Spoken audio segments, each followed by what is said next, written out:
Generosity. Do not worry, our God provides. Let's read Matthew chapter 6, verses 25 to 34. Therefore I tell you, do not worry about your life, what you will eat or drink, or about your body, what you will wear. Is not life more than food, and the body more than clothes? Look at the birds of the air. They do not sow or reap or store away in barns, and yet your heavenly Father feeds them. Are you not much more valuable than they?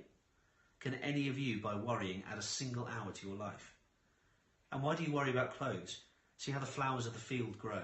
They do not labour or spin. Yet I tell you that not even Solomon, in all his splendour, was dressed like one of these. If that is how God clothes the grass of the field, which is here today and tomorrow is thrown into the fire, will he not much more clothe you, you of little faith? So do not worry, saying, what shall we eat, or what shall we drink, or what shall we wear? For the pagans run after all these things. And your heavenly Father knows that you need them, but seek his kingdom and his righteousness, and all these things will be given to you as well. Therefore do not worry about tomorrow, for tomorrow will worry about itself. Each day has enough trouble of its own. This passage instructs us to see how the flowers of the field grow, and so today, see. Actively look around you at the beauty that you're encased in, the sky, the buds of spring about to bloom, blossoms on the trees, the primroses and the daffodils providing colour along the roadsides.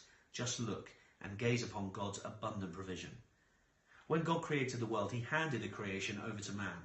Adam and Eve received ownership of all of it. Nothing was held back. They even got to name all the animals. God just gave. Similarly, look around at what God has given you.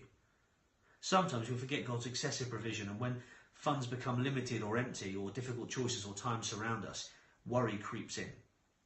We simply cannot forget or find it hard to believe that your Heavenly Father knows that you need them. Therefore today, whatever your circumstance, dilemma or difficulty, spend some time reflecting and looking at what God has already provided you.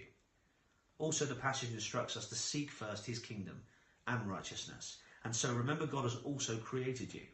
In a generous spirit, he too created you. He made you beautiful and gave you unique giftings, vast amounts of promise and potential. After all, you are a daughter or a son of the King of Kings. Therefore, spend some time with the Lord, seeking why he created you. What is your role in his kingdom? And ensure it is your priority to put his kingdom first. Sometimes when we do this, we simply forget what we were even worrying about in the first place.